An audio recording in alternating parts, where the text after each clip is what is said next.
Hey guys, today I sat down with Mohamed Dadabhoy, who worked for Credit Suisse for 21 years before embarking upon the second chapter of his career, becoming a pastry chef. Now, as an entrepreneur, he shared with us his journey growing up in Walthamstow, London, Singapore, and back to the UK. It was a real pleasure, and I hope you enjoyed the chat as much as I did.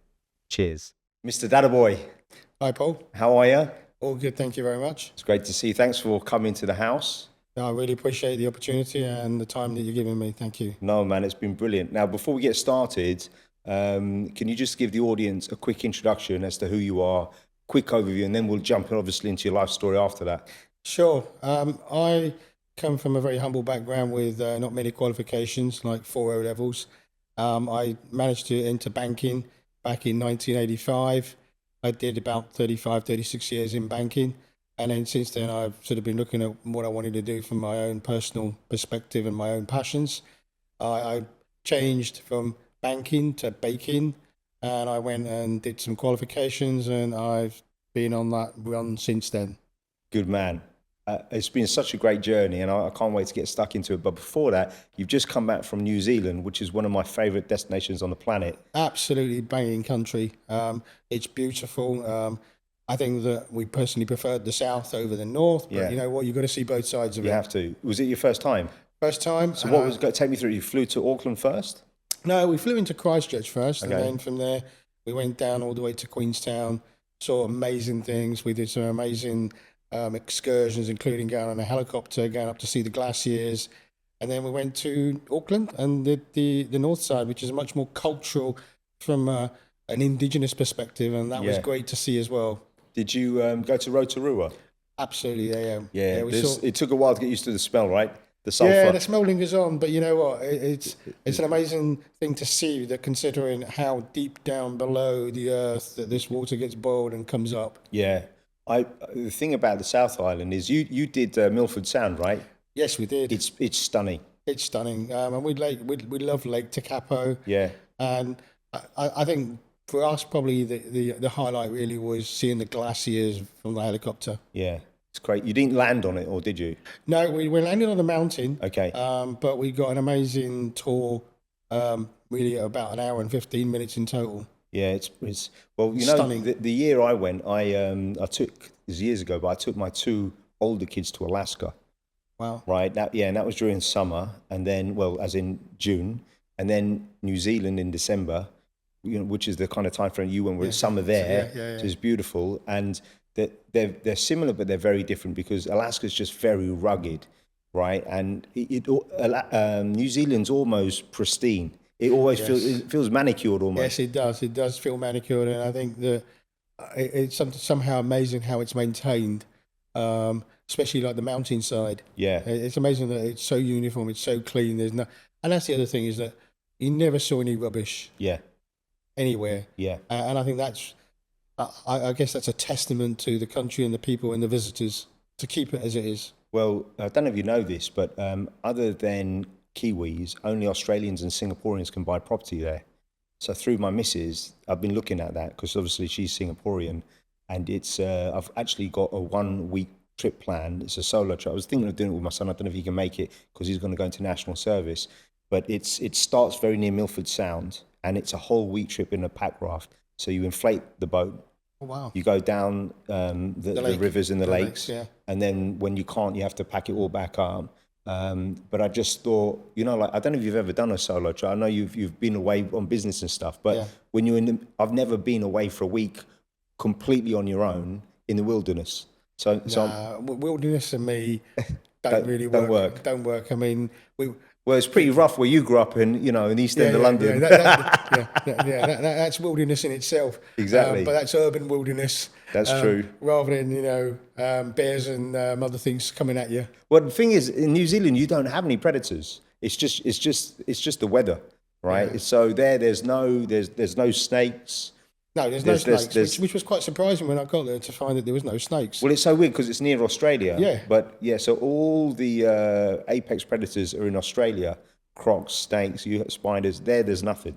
Yeah. So when I'm there, I'll be the apex predator. Yeah. So let's dial back. Where were you born? Where were you raised? Give us an outline. Yeah, I was born in Walthamstow in London, which is not a well, it's not the most beautiful part of London, but it was home. Right, that's where I was born. I grew up there. I went to school there. I left school at 16, and then I started my career, which I was looking at a role in accountancy, as I was one of those that got one of my 4 O levels in accounts. What were the other 3? One was sociology, history, and English literature, which is quite surprising because I don't really read many books now.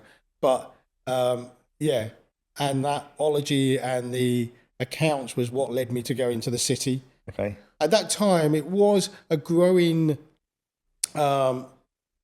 area for people coming in to work, in that the banking industry was going to be growing as the government had deregulated the financial system, and where it was going to allow foreign banks to own stockbrokers. Yeah. And they were just phenomenally growing. I managed to get a role at a very small company at the time in 1985, a company called Barlow Clowes, which was an investment house. And it dealt only in gilts. Wow. And where was it based? In the Square Mile? It was based right opposite the stock exchange. Oh, nice. So it was like, surreal for a guy or kid who had just left school at 16 with 4 O levels to come in and work in that sort of environment, fast paced, everybody buzzing around.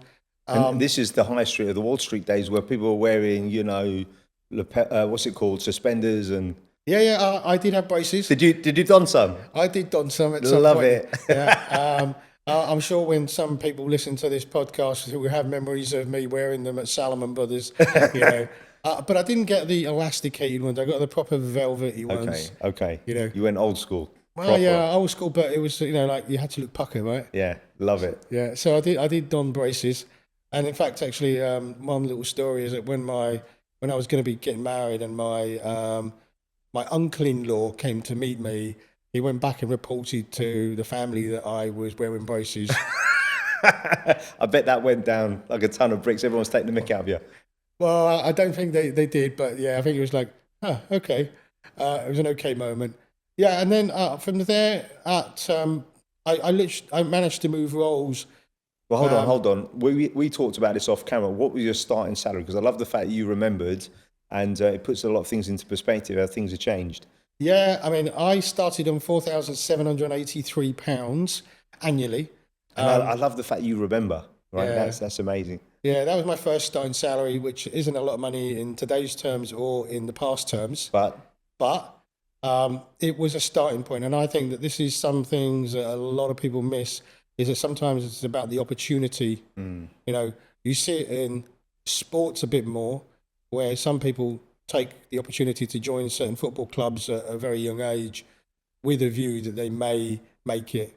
But I think it's all about how hard you work, and it goes in sports as well. Yeah. How hard you work will eventually get you an opportunity. I think there's always some element of good timing and fortune. Always. And I was in that sort of sweet spot where the banks were really growing. They needed more people. They didn't have experience. And yeah, I was able to change jobs within a year, which substantially changed my salary to £10,000. But I still felt it wasn't enough, and there were still people offering more.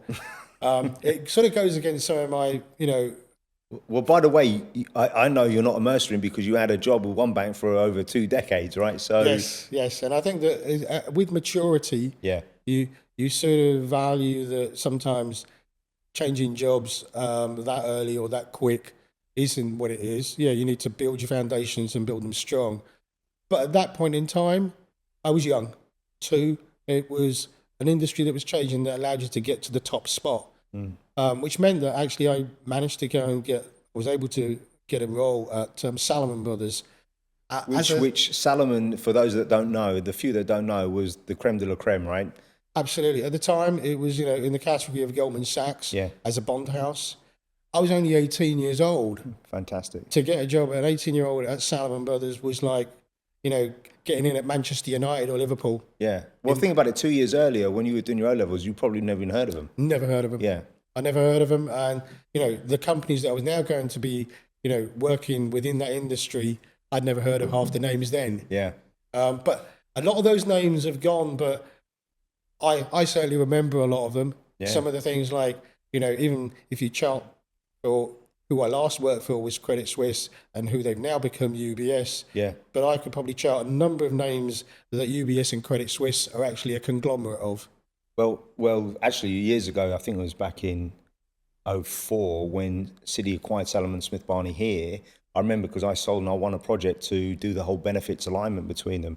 And I was just like over the moon. I thought this was huge. So working for them directly must have been massive. It was. I mean, the thing was that when I joined, we were about to move into the biggest trading floor in London.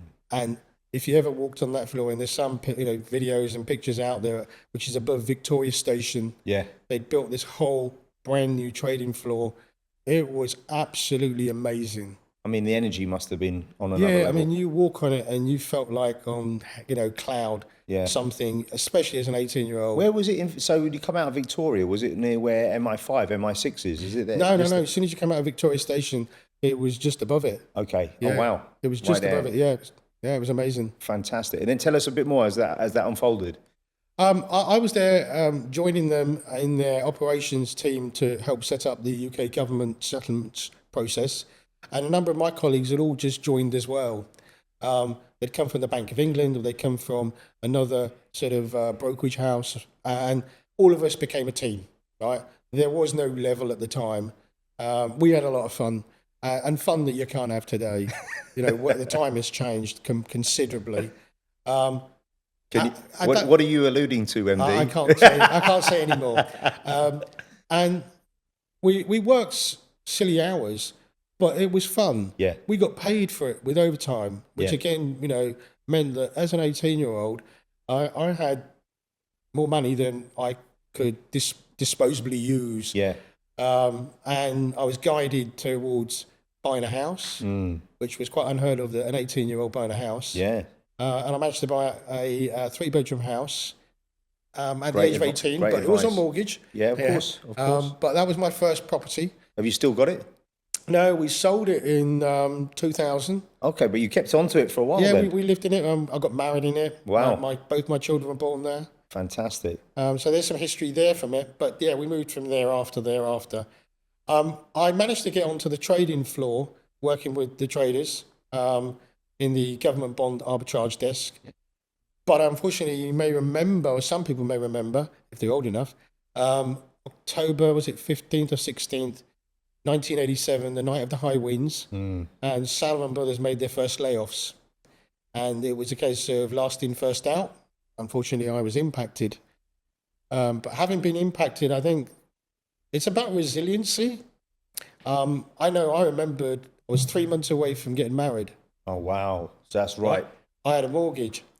I was still young. I was still a kid to some people. I did cry on the way home on the train. I still remember it. I bet.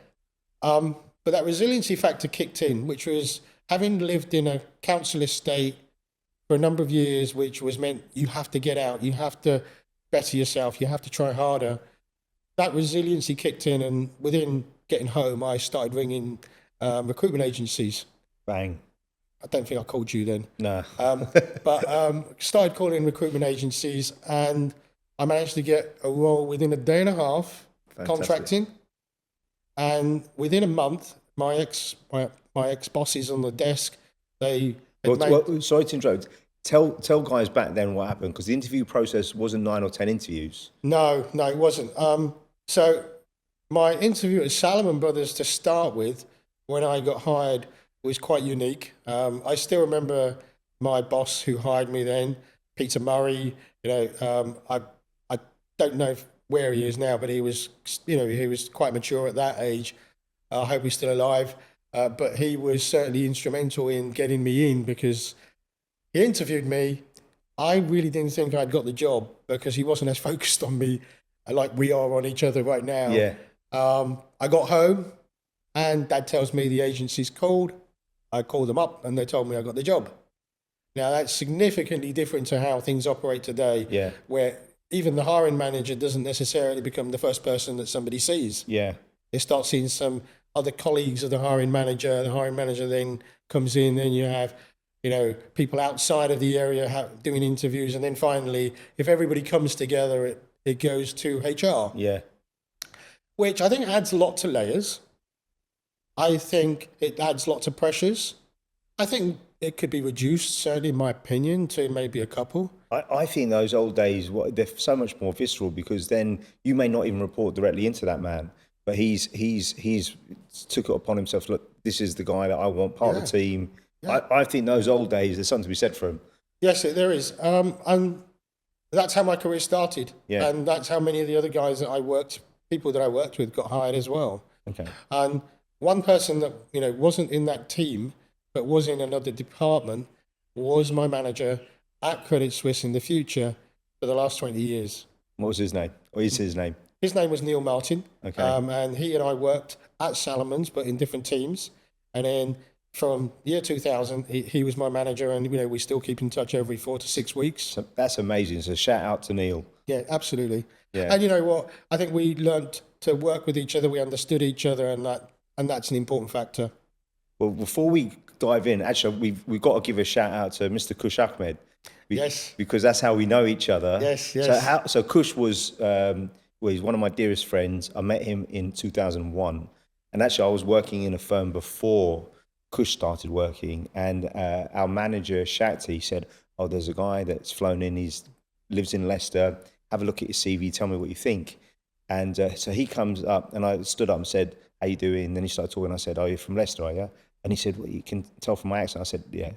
And then I was winding him up a little bit, but and then we became the best of buds straight away. And then, as you know, he became my business partner. I joined him. He was already set up, and we're still the best of buds today. How did you meet him?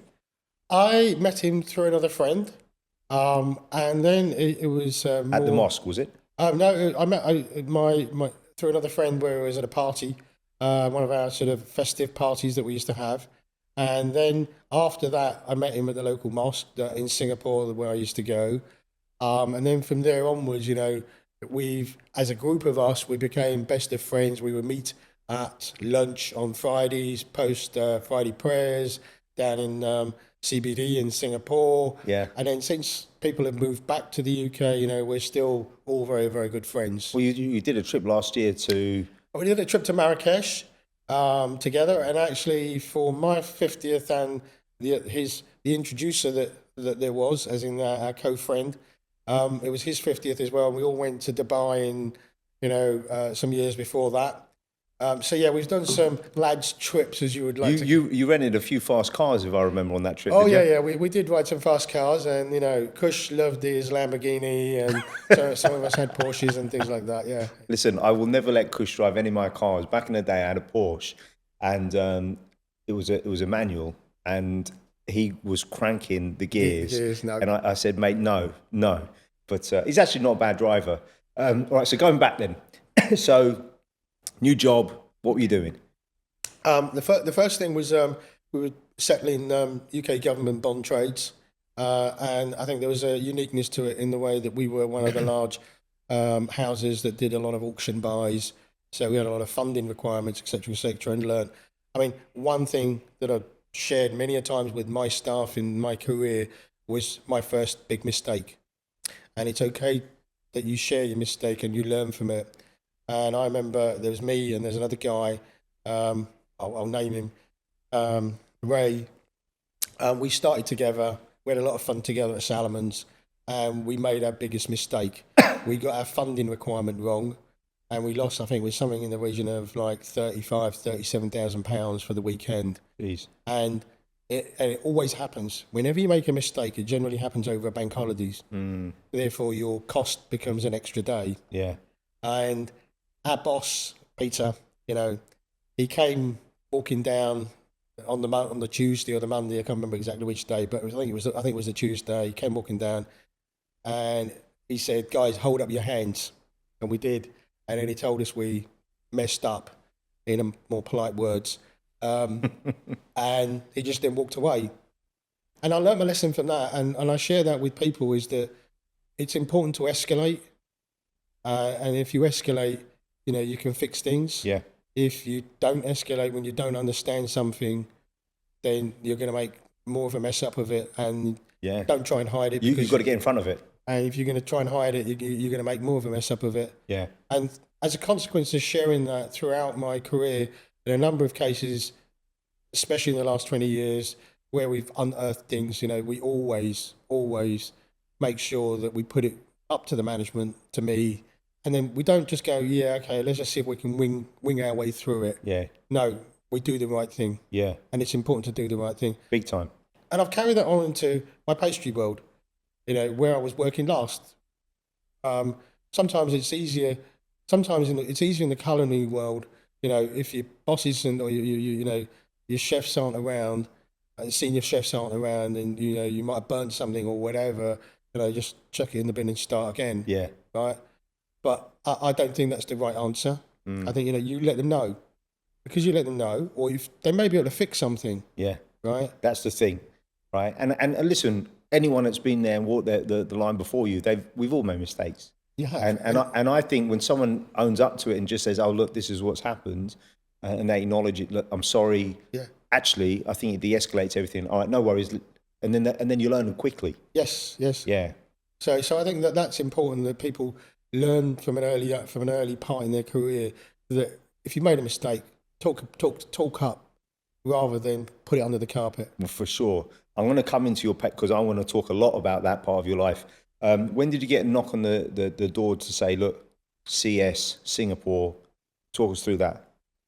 Yeah, that was quite interesting, because we were actually, I sort of moved roles within Credit Suisse, from joining in operations to leading a team that was running settlements of a number of Asian markets in particular. Where was the office? In London at the time, okay. Down in Canary Wharf. And then after that, I was running a number of projects internally around business process re-engineering. Then I moved into the management office, which was much more about managing costs, as well as providing data and production of items for management for their presentations and things. And I learned new skills as a consequence of it. I didn't initially want to go into that particular role, but I actually learned a lot from it, and especially about how to present from one person in particular, and how to keep people, focused on the presentation that you're giving. Yeah. And it's not necessarily just about talking. It's about talking at a pace, making sure where they are in the presentation, and bringing them back, and then moving forward. I love that. A lot more engagement. Yeah, a lot more engagement. And through that process, we started talking, and then 9/11 happened, and you got governments that want to move certain roles into places that were tertiary, to ensure that you had good business continuity. Especially in the States, they wanted that much more faster, quicker than in other countries. And we started to explore that in the UK as well. And I started exploring that. We looked at sites like Manchester, Ireland, etc., etc. Singapore wasn't on the radar initially, but I think we were looking at more like Manchester and Birmingham and places like that. And we even looked at the States, where the US were moving. But as you start moving out of country, you're going to move out of time zone. Yeah. And when it's not going to necessarily work with a workforce in a certain country, or you're going to be second because the local market, i.e. the US, needed to be completed first for regulatory reasons, we had to go, okay, we have to chart our own journey. And we had moved certain roles a few years back to Singapore. And in 2004, we came to Singapore as a management team to explore the possibility of moving more jobs to Singapore. We recognised that we would be working European hours, but we felt that the workforce was more likely to be able to adapt here than maybe out in Raleigh, Durham for that. And we charted out. Did you go to Raleigh as well, just to check out? I personally didn't. There were a number of other people that had.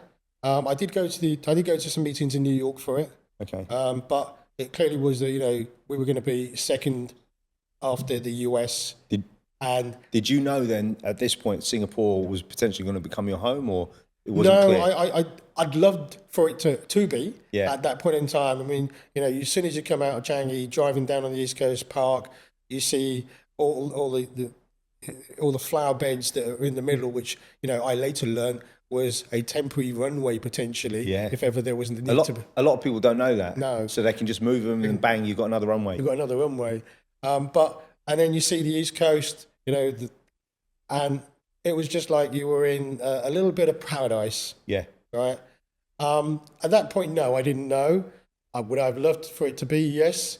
Now I'm project managing the potential for some leaders to come out along with some staff to Singapore to build out. There were a few other people that were ahead of the pecking order that came out. They came, checked. It didn't fit with their personal lifestyle and came back and reported that they couldn't do it. And then Neil did ask me, you know, would I care to have a look at it, Mo? And how old were you at the time? This is now 2005, so I'll be about 37. And so how old are the kids roughly? Yeah, I mean, you know, from a lot of perspective, a lot of people with the age that my children were wouldn't necessarily take such a role. Yeah. You know, my oldest was going to be 16 and the youngest was about 10. But it's more about the eldest because, you know, a lot of people start to think about their children's university and potentially going back to the UK. Yeah. Probably a few years earlier than that. So it was a risk that we were going to take, but it sort of, my children were quite up for the challenge in the sense of, we said to them that, look, in your case, it's a couple of years, but think about it that you get the opportunity to travel from the region. Yeah. And we wanted to travel the region, and the premise to come out with here initially, when I did get the role, was I wasn't going to be having the most senior of the role, purely because I think it was about making sure that from a local perspective, the local talent was going to have that opportunity. And you didn't know at the time that, I'm guessing that, because I know with Kush, well, for him, because he initially looked at KL, but being Muslim, that, you know, there are so many more food options here, mosques here, you know, it's a lot easier to navigate, right? Yeah, I mean, you know, when we came for the first trip in 2004, you know, it gave me a little bit of an insight, especially for fast food. Yeah. That most of the fast food was halal here in Singapore because of the connectivity to Malaysia, which certainly was an enticer. You know, never had a McDonald's that was halal before. So it was certainly an enticer. But I think that as time, when we came on the look-see, you know, once I knew what one of my favourite restaurants was ever going to be after that, it was like, that was a no-brainer. Singapore certainly had that as an added value. So you arrived in Singapore, and then you were here for many years? Yeah, we were here for 17 years. It was a two-pronged split in terms of how long we were here. And my first 3 years I was here, initially bringing the roles from London to Singapore. And, you know, one of the things I always believe in leadership is about walk the talk. You don't just talk the talk. And I've seen many a times, and I think that was partly going to be the reason why I ended up with the bigger role within like 6 months of being here. And that's not because the person couldn't walk the talk. It was more that it was just too far a stretch. Yeah. In the sense of having to have responsibilities for roles that are Asian hours and have responsibility for roles that are European hours. It's just too much to do in terms of your personal leadership time that you can give. It was just going to kill someone. So for me, I knew what I was coming in for, which was European hours. And that meant working from 3 to 4 in the afternoon till 4 or 5 in the morning every day. And how many years did you do that I did that for all the 3 years that I was here first. Yeah. And that wasn't the reason why I went back. The reason we went back was, I think, from a family perspective, is my eldest had gone back for university, and I think my wife, more in particular, was, you know, wanting for us to still be a family. Having gone back, it didn't work out for me in the sense of at a personal, emotional level. I was quite depressed about it. You know, having experienced the wonderful life here in Singapore, and the London weather, and the London weather was certainly something that wasn't attractive, and the exercising capacity, the food scene, the overall lifestyle. I wasn't yet ready to possibly give it up, and I went back. And even when I was going to be going back, you know, I had a couple of chances where I agreed with my bosses that I was going to go back, and then I rescinded it, and then I went back. Right. So I did do a bit of a yo-yo. I was very grateful that I had some great managers that facilitated the actual transfer there and back. Yeah. So in 11 months, we did come back. I was grateful to have come back. Did the as kids well. come back with you, or they were now at uni? No, the eldest one was at uni, but the younger one came back. Mm. The only smart thing I did do was I didn't take my deposit from Tanglin, which would have meant that it would have been harder to get my daughter back into Tanglin. Ah, that's an interesting point. I didn't realise that. So the idea was that I'd sold to my wife when we did go back initially, was that if we keep the deposit, then maybe we can come back when she's a bit more older to do her A-levels. Mm. Little did we know that she'd actually come and do her GCSEs and her A-levels. Yeah. But yeah, so that certainly helped. Yeah. And then it was back into the mould to start working. But this time, we had already started to move some of the roles from here to India. So in that year that I went away, I believe the Almighty does have a plan for you. And you don't know that plan, but the plan's for you. I know how much blood, sweat and tears I put in to actually make the deployment of 150 roles from London to Singapore work. Mm-hmm. That ripping that out and sending it to India would have been ripping my own heart out. Mm-hmm. And I probably could have become quite a destabilizer at work, in my own life. Yeah. And I could have possibly even lost my job because I probably would have had a very negative attitude to it. Yeah. But the fact that somebody else took on that task and did the majority of the moving, yeah, like it was almost a stab in the heart for my baby. That it wasn't me having to do it; somebody else did it. Yeah. That it made the transition easier, and now I was looking after roles in the Asian time zone with Asian products and Asian markets. Okay. So yeah, that was my next set of roles. Now, what do you? Because the one thing that I really admire, I mean, people always laugh, from the headhunting side of me. They always think, oh, it's good when people leave, and I say, well, the majority of the placements that we've always made have been a result of a company growing. Right, and I think I told you, like over 90% of the people we've ever placed in the last 18 years are still working where I placed them. I just want to understand from your perspective, what was the key to your longevity at Credit Suisse? Was it 21 years? Yes, it was. Yeah. What was the key behind that? I mean, you've mentioned your boss. I'm sure that was a big part of it. I think longevity comes. I think there's sometimes people confuse longevity to loyalty. Yeah. Longevity is about you navigating your career, and the fact that in my initial years I'd made a few hops, that brought about some maturity. Mm. Some were not necessarily my choices, a few were my choices, but after those choices, I was at Northern Trust for about 5.5 years, and it brings about stability in your life, in your family life, in your own mindset. And then at some point, you've got to go, okay, am I going to really advance in this company? You may have built up some baggage or whatever as well. I then went to Bankers Trust as a settlement supervisor.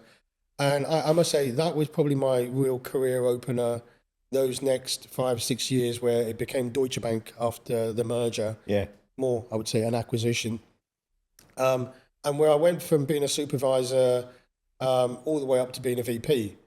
And it was quite interesting as well because I changed roles from doing supervising to managing and leading to actually doing change, learning Access and Excel macros and coding, which then opened my horizon and continued to help develop me as a person, whereby the continuum into business leadership is that there's constant change. And a lot of that change in business process reengineering is actually in technology.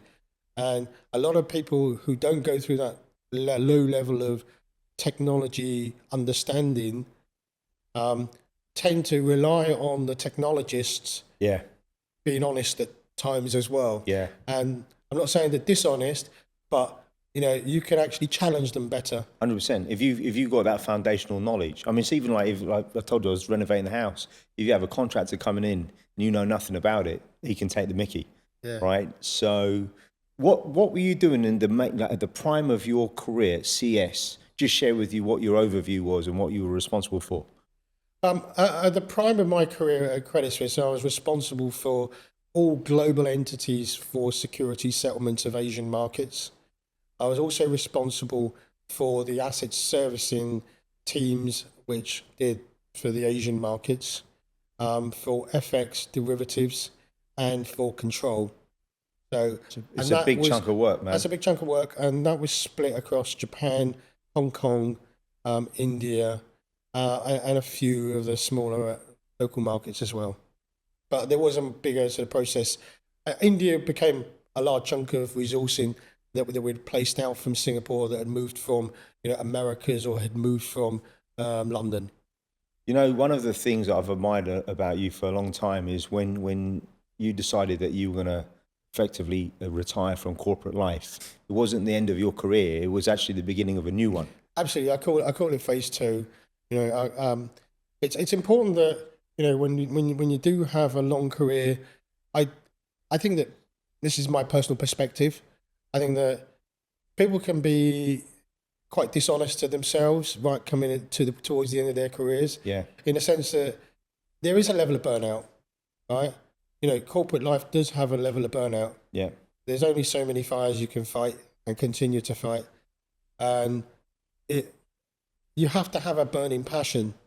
And I wouldn't say my burning passion was lost, but I could certainly feel it flickering. And with that flicker, I was very fortunate that I'd built a team around me that was at least, minimum of 7, 10, and even one of those guys came with me from London. To this day, he's still at now UBS. Wow. Right? He was part of the acquisition, was he? Part of the acquisition, right? And therefore, I had a good team of people that were with me. That meant that, I could start to think about taking the foot off the pedal a little bit, seeing how it goes. And then at that point, it was like, okay, I now can really focus that I know that if I was to be leaving, the legacy of the team, the people, would be secure with the people that are here. So yeah, it was that. But for me personally, I could start to feel a flicker. And it was then about identifying what are your passions. Yeah. And for some people, their passion can be that they want to still educate people or help people in leadership. Great, go do that. For some, it's I've totally retired. I just want to read a book and have a sandwich and play golf. Yeah. For me, I wasn't done yet. So did you sit down and say, right, I'm going to work out what I want to do, or did you know that it was cooking straight away? Not initially. Okay. Could you talk me through that thought process? Yeah, sure. I think it more fell in its place. Yeah. In the sense that I was looking, I was trying to work out what it was going to be. It wasn't coming to my mind. I built up this passion of cycling since about 2012. You start thinking maybe you could do something in that world, but it's a very tough world and it's a very niche world. And then my wife decides to give me a lesson for going to a culinary school in Singapore, which is down in the West, palate sensation. And I looked at the course and it was like, one lesson. No, I ain't doing one lesson. I'm going to do the whole course, which was actually eight lessons in themselves. And then I went and done it. And the chef that gave the actual coaching and lessons there, French chef, François Millamond. I think he has a restaurant here called Bar of Time, which is still going.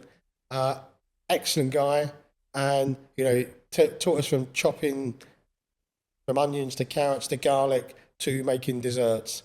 And I think that was the first part of the bug. And I felt comfortable that I was fitting into a passion that I really liked. Were you already cooking regularly at home? I wasn't cooking regularly at home, but I was regularly watching cooking programs every day and every night and every time I could watch TV. Oh, so it was quite raw for you then? Yeah, it was very raw. I mean, I used to cook on and off, right? But never to that level of precision or never to that level of, wanting to... I loved eating to that level, but now it was to say, okay, you can take it to the next level yourself. But don't you find, like, if like guys of our generation, I don't, like, we've got friends on Facebook, Instagram, and I rarely see guys cooking and showing it. Maybe some of them are secretly doing it. And that's why I started following your stuff, because I thought, wow, I like cooking as well. Yeah, look, there's people out there who love to eat, Yeah. but tell them to get in the kitchen. It's like, well, no, I love eating and that's it. Yeah. There are a few people who do love to cook, but generally that cook is when the barbie is turned on, Yeah, and then man and hunter Yeah. and meat comes alive. Yeah. But beyond that, they don't really want to get in the kitchen full time. Or Yeah. and it's a different thing when you start getting to pastry. From cooking to pastry is two different things, because I find that in cooking, there's a lot more tasting as you go along, and you can make adjustments to the taste to fit with what you want it to taste, unless you burn something completely. But with pastry, it's a bit more scientific, and therefore It's very intricate. yeah, much more intricate. Intricate in terms of measurements, in terms of ingredients, and certain things, if you combine them, won't work. By the way, I've just got to put this in. When I'm next back in the UK, please do one of your beef Wellingtons and have me over. I definitely will. All right, good man. All right, so then you did the course, and then 8 lessons later, what were you thinking? 8 lessons later, I'm now thinking, well, I need to find something more. And my wife went on a trip to see her sisters, and I had an opportunity of a couple of weeks by myself, and it's like, well, let's see if I can find something. And I'm still looking in Singapore, to be very frank. How old were you? This is 2017, 18 only. So, Okay. I'm just turned 50. Yeah, so that's my point, is that even at 50, you can start thinking about what's next, what else is out there. Yeah. Yeah. Yeah. And from there, I was just searching on the net, and I guess I wanted to be doing something at a higher level than what I was doing at Palate Sensation. And there is another culinary school in Singapore, but it really wasn't working for me. And I explored, and I found Le Cordon Bleu in Bangkok. And there was this masterclass in eclair making. I subscribed to it. They booked me in. I went there. How long were you there? For a week or something? No, it's just a day. It's only a day. Yeah, it's a day. So wow. I flew in the day before, Okay. and I went and done a Thai cooking lesson class in another sort of culinary space, but more like a touristy. Sometimes people come to Singapore or go to Thailand, and they have these tourist cooking classes. I went and did a Thai cooking class, spent the night. Next morning, I was at Le Cordon Bleu. I got there and I got what the sheet was of the ingredients, and I was like a little bit miffed, because one of the things was they were going to use in gelatine. Okay. So I'm there. I'm a Westerner, foreigner, comes into Le Cordon Bleu, Bangkok. Yeah. And the first thing is he's got a complaint or a request, more so, that can we use fish gelatine, because that fits with my dietary requirements. And I have to say that, the chef that gave the demo, Fred Legrasse, absolutely excellent. I mean, big, tall, towering guy coming across to me. I thought, oh no, what's going to happen here? And, he had experience of working in the Middle East, so he was very, in tune with what my requirement was. Yeah. And actually, he was in tune with a lot of requirements for a lot of Thai people who, being Buddhist as well. Yeah. They don't eat beef. Yeah. So, we actually changed the menu for that day. Any gelatine was going to be the fish gelatine. Yeah. And that was great. And, that in itself sold me any future proposition. The class was excellent. The chef was excellent. Their ability to have some flexibility was excellent. And the bug was bitten, and that was it. Bang. So after that, what happened? After that, I needed to really work out how my boss was going to let me have 3 months off. And although I'd known Neil I've known Neil now for more than 35 years or whatever, and by that time it was already 30 plus years. Yeah. I think that generally corporately, the trend tends to be is that if you're going for a sabbatical, it's got to be for a good reason.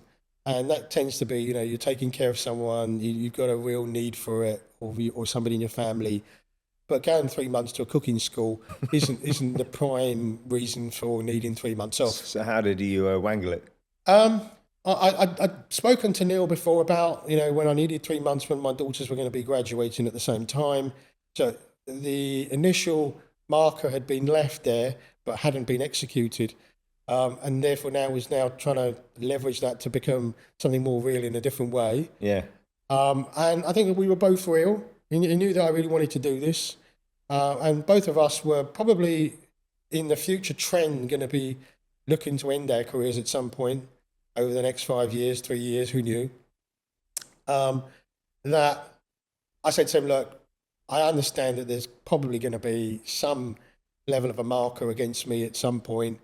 You know, the fact that I'm going to done this, if you're away for 3 months, you may not be needed. Now, it just so happened that it happened at the end of 2019, the last quarter that I went. And there is a risk, and, you know, you have to make certain decisions in your life. And it was a life-changing decision because I knew that I was taking potentially a financial risk. And you can't take those type of financial risks unless you have some level of sound financial foundation in your own life. Yeah. And for me, you know, my girls had come off my financial conveyor belt with having done their degrees. They're off the payroll now, They're off the payroll. One had got married. They're off. They were in their own lives now. And from my own self, it was like, okay, I need to focus on myself. Yeah. What do I want to do next? I can't be sitting at home, and I can't be going through another 10 years just grimacing, going through the financial industry just for the sake of it. Yeah. That would have just probably killed me, you know, earlier than it will. Yeah. So I managed to agree with Neil the 3 months. I knew I was going to be financially impacted. I go away, I had an absolutely excellent time. And it wasn't just about time. You know, I never experienced student life. Yeah. You never went to uni, right? So Never went to uni. So it was real student life. I got myself an Airbnb apartment, and I was cleaning, cooking. where were you based? I was in Bangkok itself. Okay. I was about like 5 stops away from Central World. And it's pricey, right? sorry? It's pricey to do the course. Absolutely, yeah. I mean, it's not cheap. I mean, if I combine that and my then desire to actually complete the whole diploma, which I ended up doing in London after going back, it's the cost of doing 1 year's university as a foreign student in the UK. Yeah. Is the London component more expensive versus the Bangkok one with exchange Well, rates I and think stuff? I think the London component became a little less expensive only because I was living at home. Okay. But overall, it's like nearly £20,000 a year to do it. But you see, that's a gift to yourself. You'll be surprised. But I spend about 10 to 15,000 US dollars on self development every year myself. And it's sometimes you have to really think about it if you're not in that sort of financial ability to do so. No. But you know, there's one of my favorite films is Good Will Hunting, and Matt Damon's character, he's having a disagreement with someone in a bar, and he said, look, you'll come to the realization that you've just spent 150,000, or your parents just spent 150,000 US dollars, what you could have learned for $1.50 in late charges at the library. Yeah. But with cooking, it's different because you're in there, you're in the mix. Yeah, you're in. I mean, and I loved every minute of it. I mean, I was the mature student in both Bangkok and in London. Yeah. And some of the skills that you pick up in your career as a mature person, you know, whether it's networking, whether it's drawing people together rather than people squabbling or people trying to just trying to figure it out for themselves.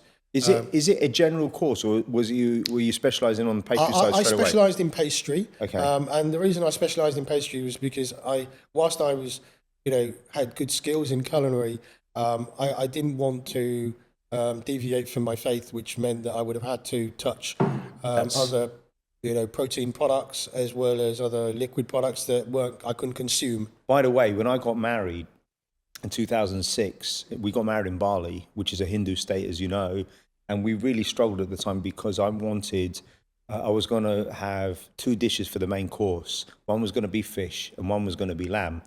And I wanted it to be halal because I wanted Kush to have that option. And it was very difficult. And I found a guy, he was a German guy, he was married to a Muslim woman. He was a big guy, bodybuilder, very intimidating, lovely guy. And I actually thought, wow, he's onto something here because Indonesia, outside of Bali, is Muslim. But yeah, so Kush, if you're listening, I went to a great deal of trouble to make sure you had nice lamb chops that night. Kush is always looking for nice lamb chops.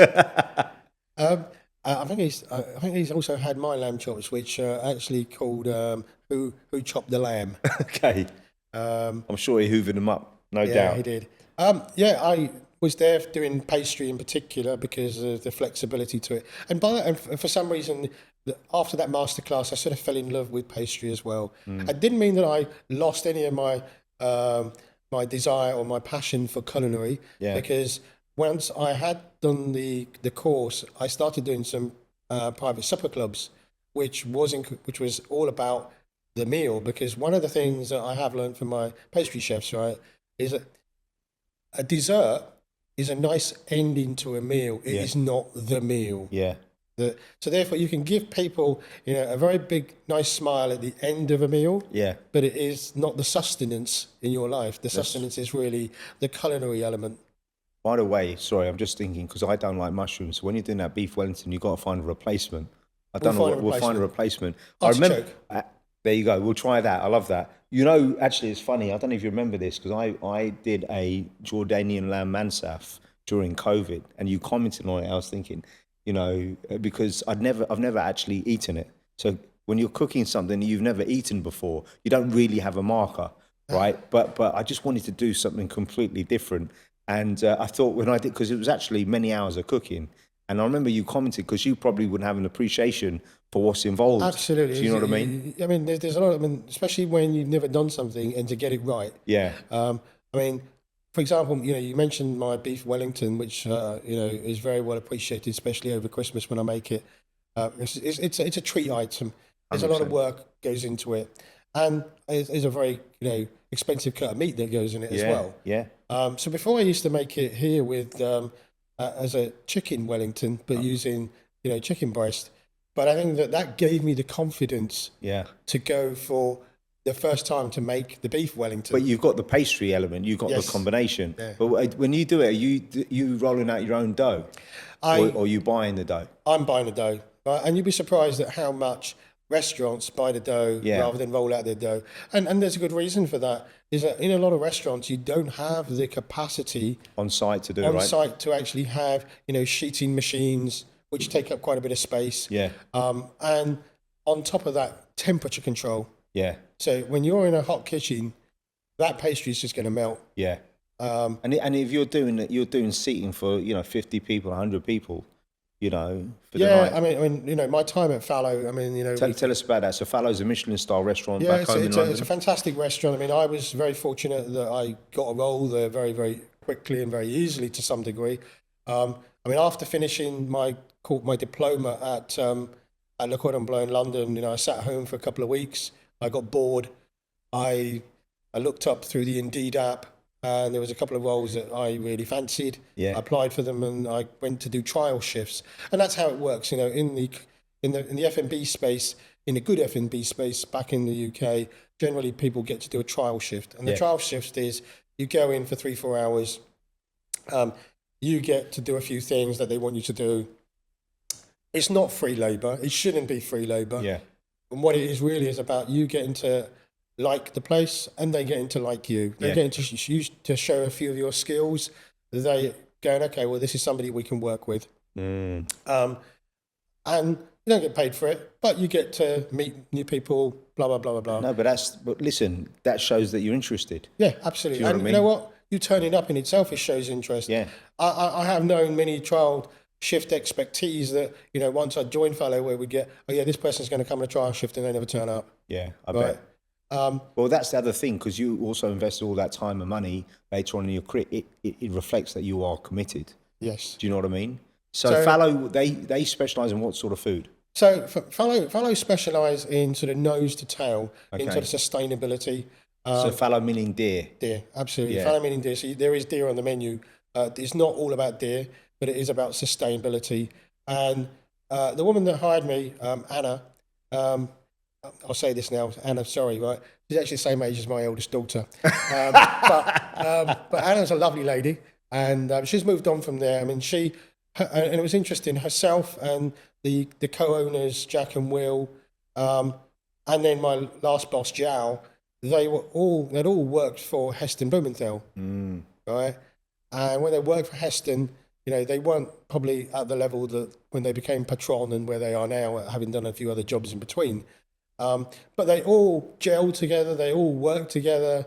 They all worked in an environment which, probably is similar to that was portrayed as an image in a lot of TV shows, which is a bit harsh.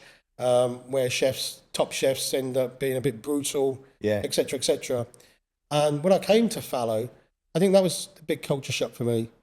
Tell us about that, because you told me off camera, and I'm fascinated about that. It was a culture shock in that I think they took away the negative element of how they had been treated, Yeah. and decided to make that a very different environment. It was inclusive, right? It was fun. It was collaborative. It was coaching. Fellow, I think you owe me some money, but no. Give me an example. And one of those examples, the biggest example that I can give you that was totally against the grain was I never saw someone get lambasted like you would expect to, apart from on one occasion in 1 year. And even that was done very privately. It was like, hey, you, it wasn't me, hey, you, get in the fridge. And there's those big walk-in fridges, that's bigger than somebody's bedroom. And they went in there and they had it out in there. But other than that, I never saw that in any case. And you know what? That was an amazing thing to see. Yeah. And I commend them for that, for creating that. And I think this probably lends to maybe one of the questions you asked me before about, multinational corporations and SMEs. Yeah. See, multinational corporations, and some are SMEs that become multinational corporations, but some of these multinational corporations, the leaders at the top, have never been part of growing the company. Yeah. They've sort of been brought in from other corporations. They are generally probably with some sort of accounting background. They know how the balance sheet works, and they're trying to smooch, people and analysts about their balance sheet. But they really have no understanding of the low-level business and how it operates. At a granular level, yeah. At a granular level, or how the culture should be. And they talk about culture, but they can never change a culture, in my opinion. And I've seen that. That's why I think it's important to have top-down, bottom-up management. Yes. Right? So, as an example at Fallow, or, in the future for me, it's about where you are as the low-level beginner, that you create that culture. You know where the nuts and the bolts are. You know how things work. You know where things fail. Yeah. Right. I mean, like for example, Jack and Will, the owners, right? There were times when certain things failed, right? And believe you me, I've seen it where on occasion I've seen one of them actually wear a glove all the way up to here to clean the drain out. 100%, mate. All the way. Right. This is a person who appears on TV. Yeah. Right. And then I take some of the multinational corporations which have built certain ethoses. You take Apple, you take Microsoft, you take, Amazon. You got those guys who started out in a garage. Yeah. Yeah. Right? And although they are where they are, they have built those companies right from the ground up. They built the culture in those organizations. Yeah. And that's why that culture survives. Yeah. I like to say Nigel Benn, one of my old favourite boxers from Ilford.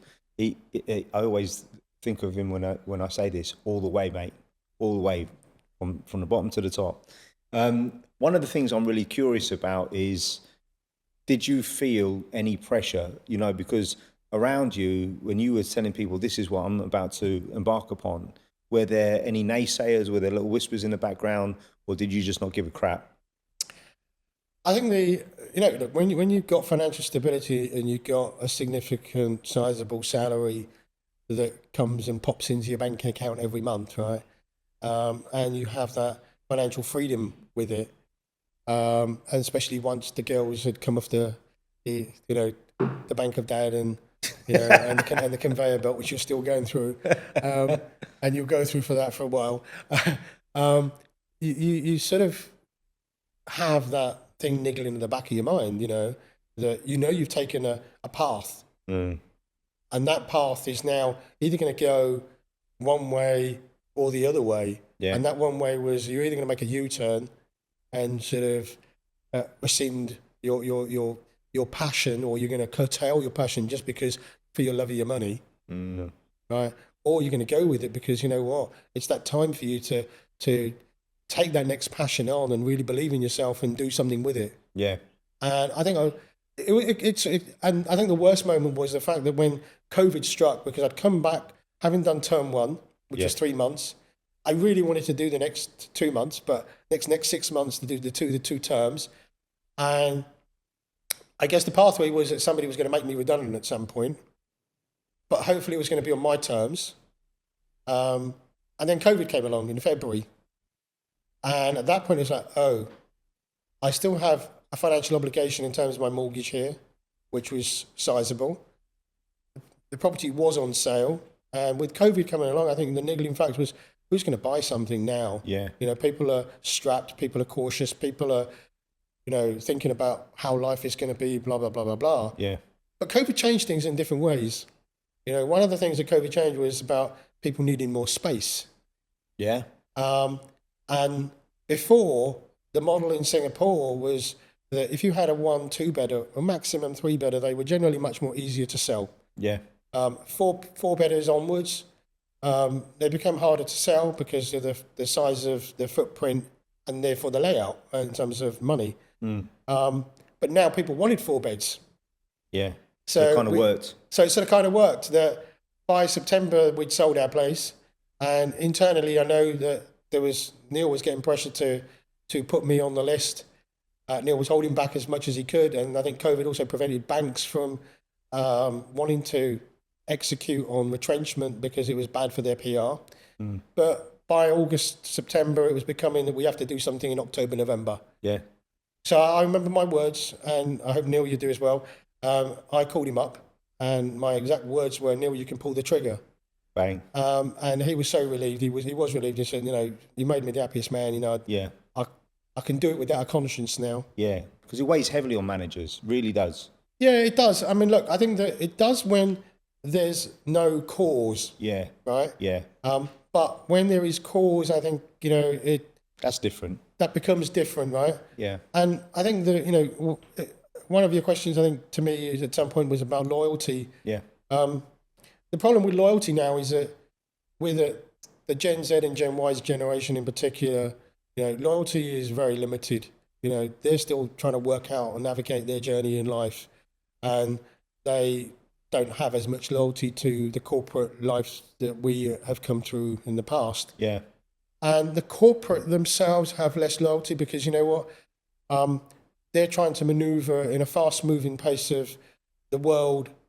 You know, who knew that we'd be having this type of conversation 20 years ago? Yeah. That could be live broadcasted from a house, you know, Yeah. or a studio in your house. Yes. An amazing studio in your house, actually. Thank you, man.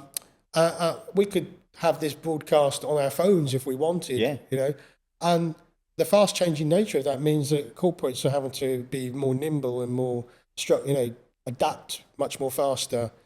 And where you do have loyalty in people like me or others that do 20 years, you're a bigger cost than somebody who can come in Yeah. at a level lower and then give them the opportunity to rise up, and they'd still be maybe, you know, one whole 6-figure less. Yeah. Well, look, think about it. You had an amazing journey. And one of the key reasons why I wanted you on the show is because what I really admire is, you know, version 2.0, now version 3.0 in some ways, is how you've moved into the entrepreneurial world and landscape. Just share with us a little bit, because it's in your family DNA in many ways, because your brother is also an entrepreneur. Talk a little bit about that. Sure. So I guess that after Can you build in also a little bit, not just the business, but on the property side, because I think this is something that a lot of people aspire to be, you know, when you get close to retirement, you have a little bit of money in the bank, you have hopefully a portfolio of property, and then the business side of things. Sure. Yeah, I mean, you know, I guess coming back to probably retiring or wanting to retire, the first thing I think people want to get to is a little level of financial security. You know, living off of what may be a government-funded scheme isn't going to give you what the life that you're used to. And I'm not at that age yet either. Yeah. So you need to have some assets behind you that are going to be providing you some level of income. We were fortunate that we had one property, our house, our flat, that would provide us with income once we moved into our main property. And you know, in the UK, it became quite fashionable. You know, the whole buy-to-let scheme enabled and facilitated, probably in the last 20 years, you know, some people that you would never expect to have a portfolio of properties, having a portfolio of properties, in maybe double digits or more, including, I mean, no disrespect, but people who may be bus drivers or people in ordinary life, having a property portfolio of anything more than 2-3 is not unheard of. Yeah. So I don't have an extensive property portfolio in any way. I only have our main house and I have one flat. I do invest with in some joint ventures through one of our good friends that was here in Singapore before. His company goes through the name of Sharia Properties, and the investment model is pure cash. So there is no financing. It's a scheme in terms of you put in, you invest, and you then share the profits. Is it like a syndicate of friends of investors? Yeah, it's not necessarily a syndicate of friends. It's a syndicate. Okay. It's a joint venture, and in terms of the joint venture, you have full property rights because your name is in the JV itself. It's not in his name. If he wants to join in the JV, then he joins. Where is this business set up out of? It's set up out of London, and the majority of properties have been in central London. Oh, really? There have been some in some of the more, I guess, regeneration areas, like in Hackney. It's quite been gentrified, right? Yeah, gentrified areas, but predominantly in and around central London. So I've done a couple of co-investments with him, and we've done well. I'm currently in one at the moment, and not a huge percentage, not even a double-digit percentage, but we're currently waiting to sell that and exit. It's in Notting Hill, prime Notting Hill. Nice. I mean, we do some of that. Let me pick that up with you offline later because I'd like to know more about that. Yeah. And the other is, in the past, I've done some ventures with my brother, who's in younger, older brother? Middle brother. Okay. And actually, all three of us brothers have done in the same investment.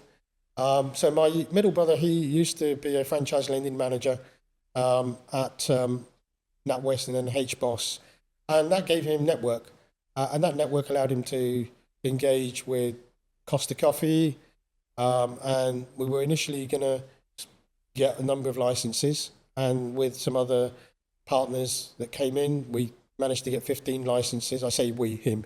Yeah, he did all the hard work. And Costa Coffee, for those in Asia that may not know about, it's a very significant franchise in the UK. Yeah, I mean, they've got about 750 or 1,000 shops across the UK. Yeah. It's across all of Europe now. It's moved into North Africa as well. I mean, we went to Marrakesh. It's there as well. Really? Yeah, and actually, the person that's got the franchises out in Marrakesh is a friend of ours who's here. His brother and his partner are one of the biggest franchisees in the southeast of Costa Coffee. So they've branched out there. But coming back to my brother, he built that up into about 13 shops, and then we exited the business, selling it on to a whole portfolio. He now works with a number of conglomerate partners out from Leicester in this fantastic building, which has this gull-wing Mercedes in their boardroom. My goodness. Yeah, it's fantastic to see just that car alone in the boardroom. I mean, it brings in a conversation. But how did they have to disassemble it and then reassemble it? Or did they drive it in? They got a door that you can drive in and out from. Yeah. Mate, you've got to send me a picture. That sounds amazing. I'll send it to you next time when I'm there. Yeah. And they do a number of investments across a number of business entities and products. He currently, along with one of the business partners, is the major runner, caretaker, and one of the shareholders of a number of EE franchise shops. And they were going to be coming down in July last year. But the bit before that is that once I'd finished with Fallow, I had some work to do at home on my house. Then it was my daughter's wedding. And then, another 8 months went along where I now was thinking what I wanted to do. Yeah. I did consider coming back into the world of finance as a contractor, but that didn't sort of really work out. I did that for a number of reasons. And I'm glad it hasn't, because it would have taken me away from my passion. Yeah. So last July, these guys came, and they were going to be exploring some opportunities out in London. exploring in the sense of what other businesses are out there. Is there something that we could, tap into? Can we make some differences to it? Blah, blah, blah, blah. Next thing is, we're doing lots of tasting, putting on some calories, and me having to use my insulin a lot more. And from there, we sort of ended up with an idea around probably late August. And what we're going to be coming out later this year, probably around Q2, maybe Q2 early or maybe late Q2, is we're going to be coming out with a pudding offering. We actually have worked out what we're going to do. I won't divulge the actual menu at this stage. Yeah, we can announce it closer to the time once you're up and running. Yeah. But look out for What's for Pud. It's all about puddings. And I'm really looking forward to starting that venture as the executive pastry and development chef and part patron. I love it, mate. I love it. I mean, I'm excited for you. And when we had a coffee earlier this week, your eyes lit up when you started talking about it. Yeah. Quick rapid fire, couple of questions. Sure. What's your favorite pastry to eat and to make, if they're two different things? To make, I like to make plated desserts. Okay. Which have a lot of complexity to them. Okay. And by having that complexity, it shows your skills more than anything else, and actually all the flavors and things that come out. What do I like to eat? Easiest, I like to eat Paris Brest. Okay. And the reason I like to eat Paris Brest because that was my first ever exam at Le Cordon Bleu, and I always like to measure against it. Okay. It's funny how we've always got favorites and why and how they come up with. Actually, it's funny. Like you could give me the world's most expensive chocolate, but I'm always going to want dairy milk. Dairy milk, yeah, or whole nut or something whatever, like that. Something that we grew up with. Do you know what I mean? It's like comfort food. Yeah. Who's been the most influential person in your career? I don't know if you want to mention the name. If not the name, but why?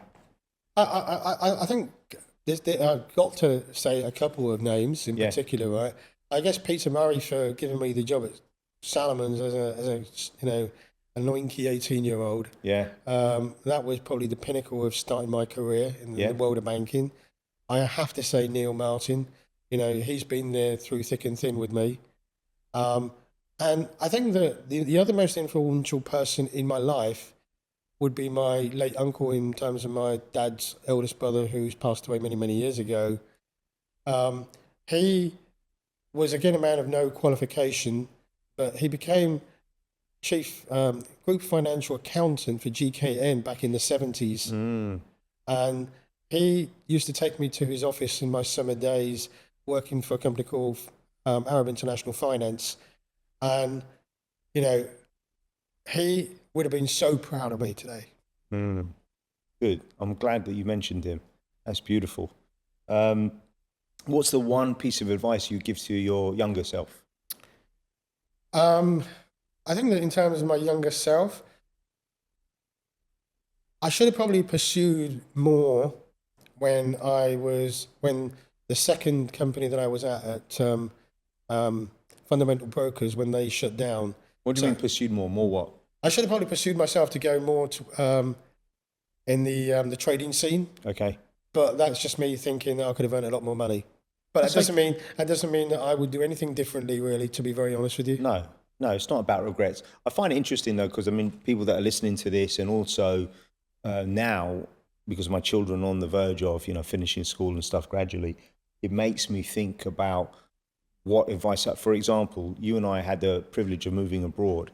And I always say to people, if you get that opportunity, don't not go. Don't not let go of it. But a lot of people won't, or they'll be afraid. And I just think, no, because you can always go home. Yeah. Right. And there's so much to be learned. And the wonderful thing is when you work abroad and you meet other people that, from all corners of the planet, the one thing that we all have in common is that we are nomads. We go and, do something different, and you have an appreciation in a different way. It's funny because I have worked not just in Singapore. I worked for 6 months in Paris when I was at Bankers Trust, but it was every week I was going backwards and forwards. Yeah. And I didn't know that. Nice. And when I worked with CS in 2016, I was going to Hong Kong every week for 6 months for another issue. And with those two things, I can quite categorically say there are two things I learned to eat, which, I can always relate to, right? I'd never really eaten Lebanese food living in London. Yeah. But I went to Paris and, Yeah. The best, most, halal food that there is in Paris is actually Lebanese food. Yeah, because there's a French connection behind it, right? Right. And I learned to eat, and I learned to eat Lebanese food. Yeah, I love it. Hong Kong, I went to Hong Kong and there's one restaurant, unfortunately, it's closed down now through COVID. But it was called Miles Kitchen, and I learned to eat Uyghur food. Right. And you know what? Those are things that I can always relate to as part of my travel. So you always got to be open to learn and travel and work, and you learn about appreciate different cultures and different people. Yeah. And having lived and worked in places like Singapore, and you also learn about people, how certain things about people's behavior that they will not open up on, or they won't say things, and how can you, build those bridges for them to be open. Yeah, it's so funny because, we both come from very humble backgrounds, and it's difficult to explain to friends that have not either visited Asia or certainly not lived here how different it is. Do you know what I mean? So like the concept in the UK of having a living helper, like where we're from, if you've got a dishwasher, boy, you've done good, mate. You know what I mean? Yeah, my dishwasher's called Zanussi. Yeah. Yours is called Ellie or somebody, yeah. So it's different. What's the best cookbook you've ever read? Can you name one or two? I have to be honest, and I'm not a reader. Okay. And I might have a few cookbooks at home. But what about then TV shows? That TV you've watched, shows? that you've.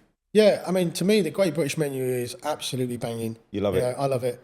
It really pushes professional chefs to the limits. Yeah. And some of those things that they have to do and come out with for the banquet are amazing. And actually, I've recreated a few of those things as well. It's fun, right? Yeah, it's absolutely to give fun. it a bang. I mean, last Christmas, instead of doing the beef Wellington, right? Yeah. What did you do? I did Big Dan's beef cow pie. Oh, really? Yeah. How did it come out? Absolutely brilliant, right? Very soft. Yeah, tender. I mean, it was the whole thing coming out together. I just didn't put the horns on the top. Okay. But the previous year, it was the winner of the Great British Menu. Okay. Beautiful. Top 3 chefs that you follow or have followed.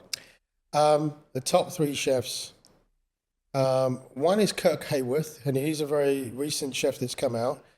I'm not familiar with him. He was on the Great British Menu, and he has some dietary challenges, and through that, he is totally plant-based. Okay, wow.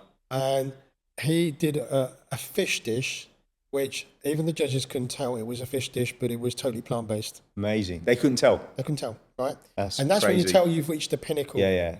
That when you've attained you do a different protein and you get to that level of taste and feel and texture, that he got to that. And he has a restaurant. He does bookings which are like 3 months out, and you can only get in when there's a cancellation. Wow. So yeah, Kirk Hayworth is definitely one of those. I think one that I want to call out is actually my last pastry chef. Oh, nice. Zhao. Now Zhao's, Where's Zhao from? It's an unusual name. So Zhao's actually from Portugal, and he's quite unassuming in many ways. He doesn't appear on TV shows or anything like that. Yeah. But his understanding of using some products and some ingredients are quite amazing. Right? And I'll give you one example. And he inspired me in a different way. So when I was working there, right, one day he's coming with a box of Nesquik, banana Nesquik, right? But he never used it. I have to say, he's never used it, right? I did use it, but he came with a box of banana Nesquik, and we'd been trying to make this banana dessert for ages and ages, and then this year, that particular dessert won an award as one of the best dessert for the national awards that they have for different sort of categories. Yeah. And one of those elements that they use is actually the banana peel. Okay. So the banana peel itself is actually crystallized and used in its. I've never heard of it even being used before. Yeah. Yeah. Yeah. So I actually have made a banana dessert, and I do use an element of the Nesquik in it. Okay. to enhance the banana flavour. Okay. Right. Yeah. So I have made a dessert using banana as well, but he Mate, did inspire me. I love it. The third chef.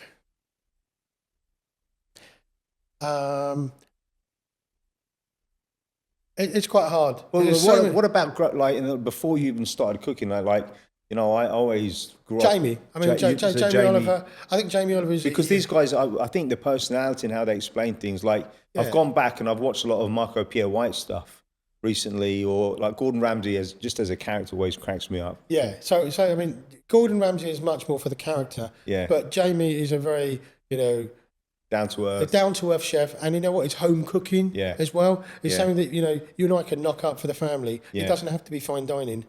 I love certain things when people are cooking. Like when Gordon Ramsay's cooking, he'll go onions in.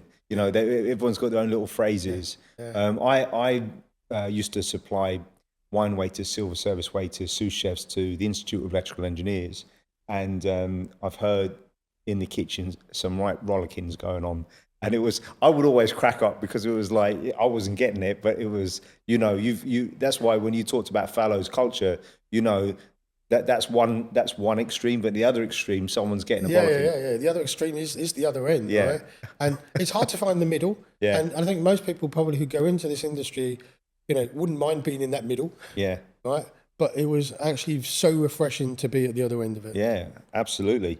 Top 3 current restaurants in the UK.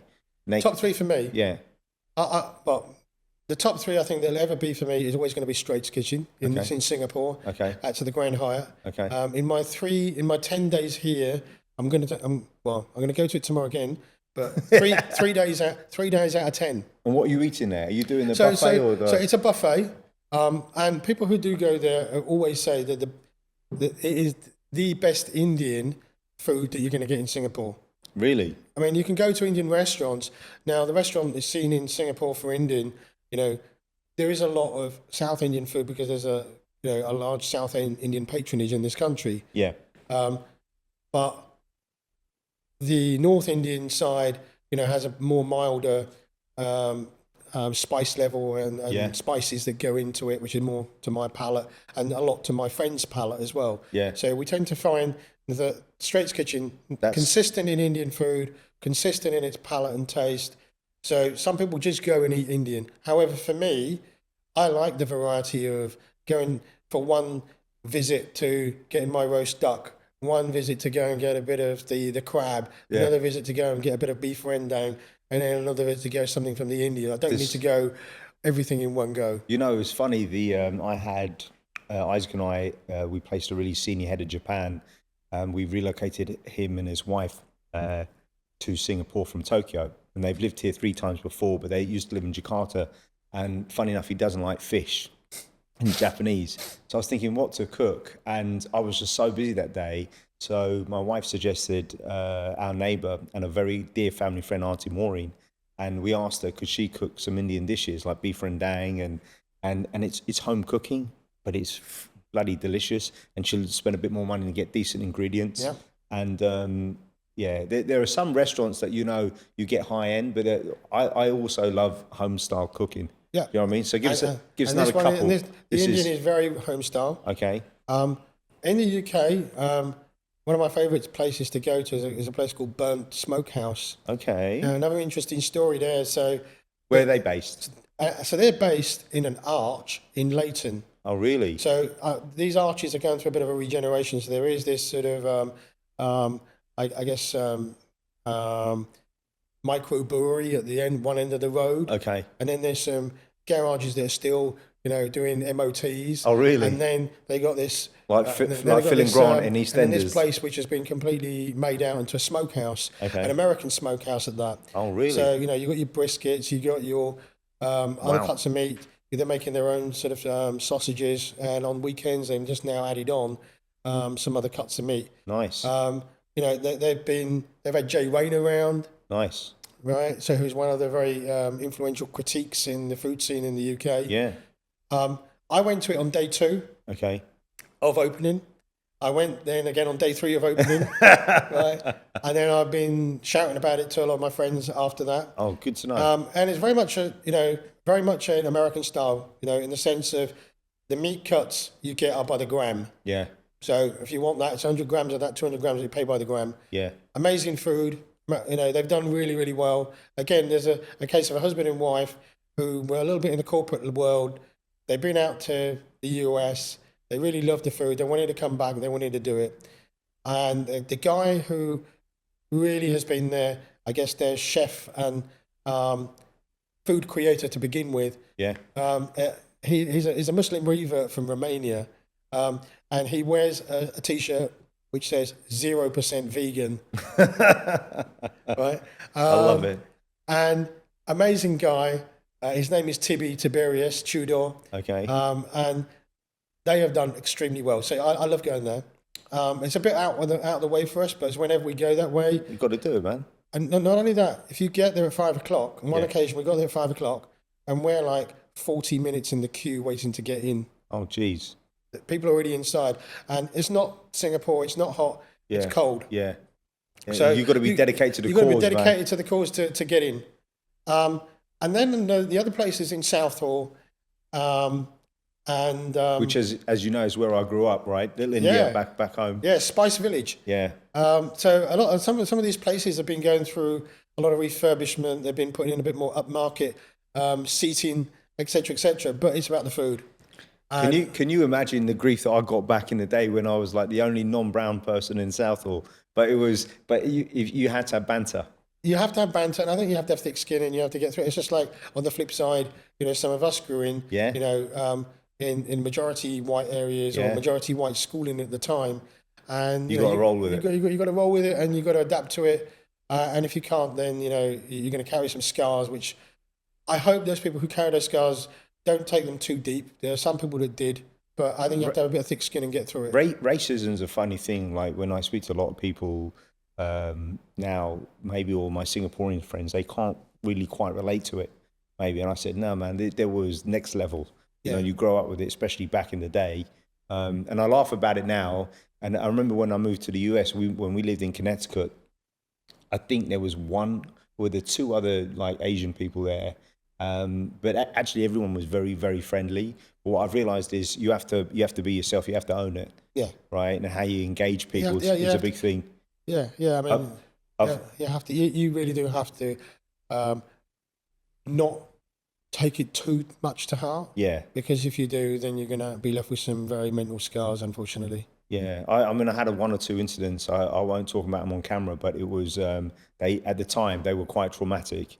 Lighten things up a bit. A friend of mine that I kind of got to know over Instagram is Andrew Walsh, he's a restaurateur here, and he owns quite a few restaurants, and he's an Irishman, and he's got a Michelin-star restaurant called Cure. It's an Irish-themed restaurant, and a dear friend of mine took my wife and I, and he's from Ireland, and what was really interesting was he had a dessert, and in Ireland, where my dad grew up, Carlo, where I used to go many times every year, they used to have peat bricks to heat the houses with. So there's a very distinct smell.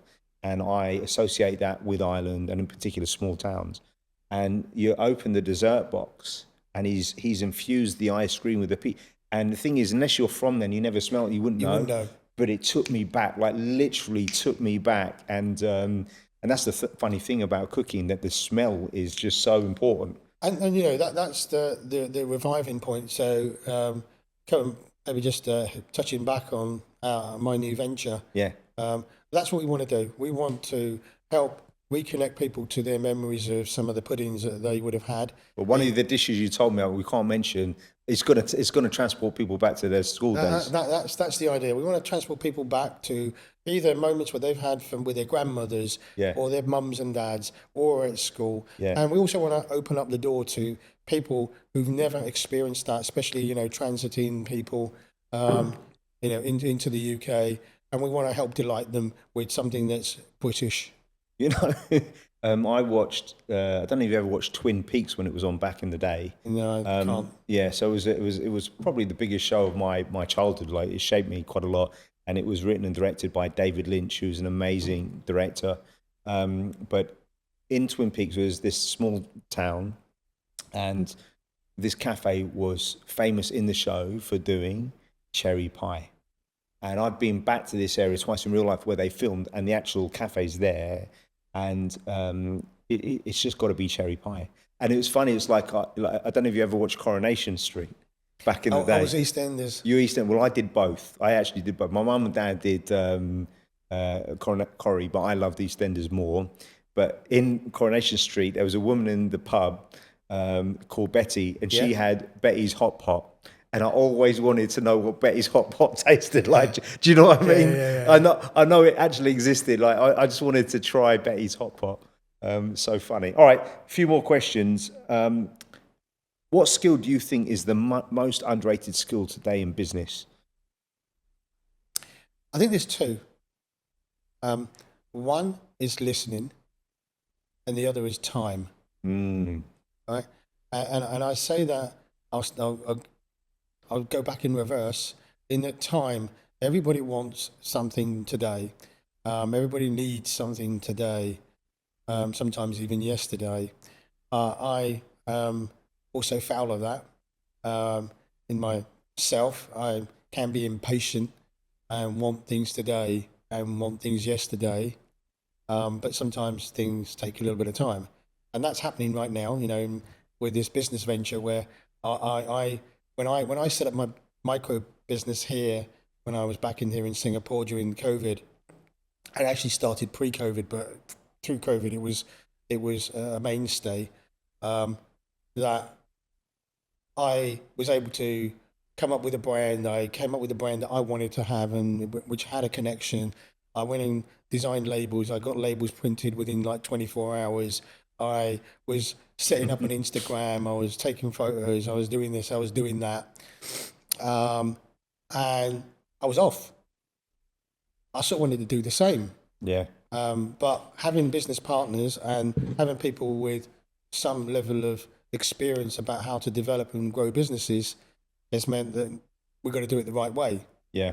And that has involved, you know, hiring a branding development agency, blah, blah, blah, blah, blah, and which takes time. And now looking for premises, which I never needed to look for because my premise was my apartment. Yeah. But looking for premises requires some level of documentation, branding and development to be able to articulate yourself. And that takes time. So time, you know, is something that you need to take wisely for the right reason, but at the same time, not accept it that it can be as slow and blah. You know, you need to keep pushing, but you need to push in the right time frame that it should be. But it's like if you're cooking a steak, you can defrost it and rush it, or you can leave it over the fridge overnight. There's a process, right? Yeah, or in baking, you know, if you open the oven door too quickly, right, you can make things flat. Yeah. Right. So sometimes you have to go with it. I need to learn that one. Yeah, you have to go with it. Yeah. And as far as listening is concerned, I think the listening is not just listening to yourself. Don't just listen to yourself. You've got to take the listening from others. And listening from others is actually quite hard, and it takes time to adapt to. And sometimes you're going to listen to things that you don't want to listen to. Yeah. Right?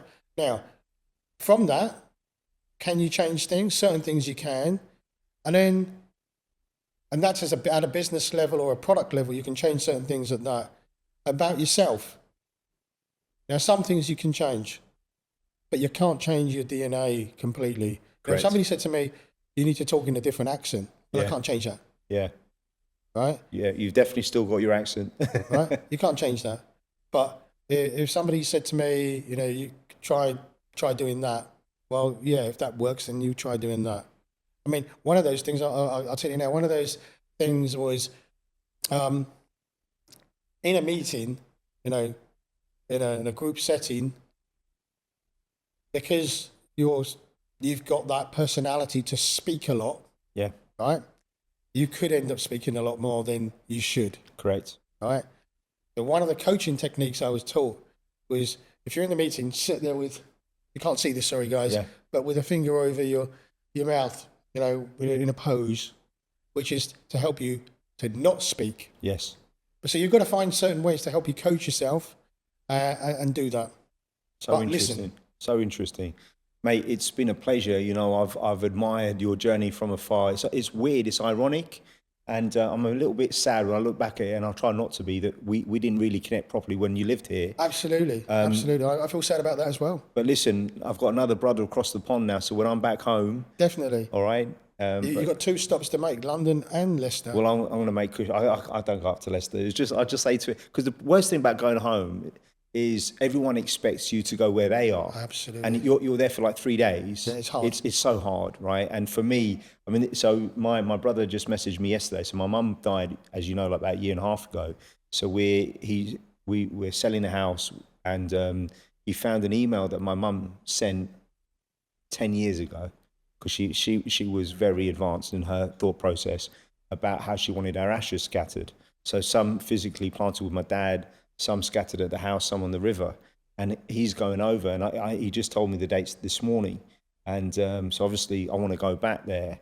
And but whenever, so it's the first time I've gone back since she's passed away, right after the funeral. But what I realize is when you go on these trips, you want to see as many people as possible, but it's impossible. You can't do it. Well, I think there's 2 parts to it. One is that whenever we used to go back from here, everybody wants a slice of you. Yeah. Right. But when you do move back, they don't want a slice of you. That's the irony. They don't need as much of a slice of you. Yeah. And that's sort of fine. I think that you need to live your own life as well.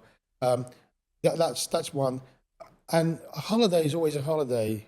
Yeah. Because people are attracted to you, and everybody wants to meet up. But once you've settled down, you need to settle down, and everybody else goes back into their lives. Yeah. So it's an ironic one.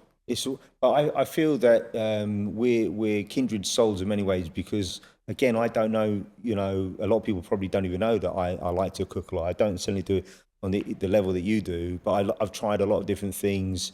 I've baked a few cakes. Some went well, some didn't. But that's trial and error, right? That's what it is. And you learn. But it tastes so much better when you've done it, or if your wife or the kids have cooked something with love. I always say to my wife and kids, like I always say to my wife, if you make me a cup of tea, even if it doesn't taste as good as if I've made it, the fact that you've offered to make it, and that's my hint to get to make me a cup of tea. Yeah, you're now feeding thoughts to my wife. Yeah. I don't drink tea or coffee.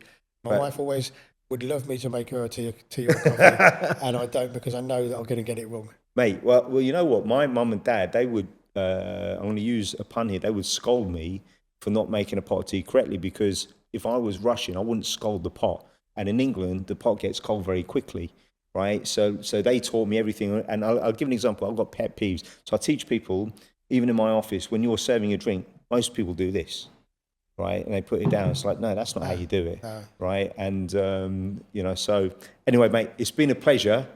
Thank you so much. Absolute pleasure as well. Thank you very much for having me. No, good man. Thank you.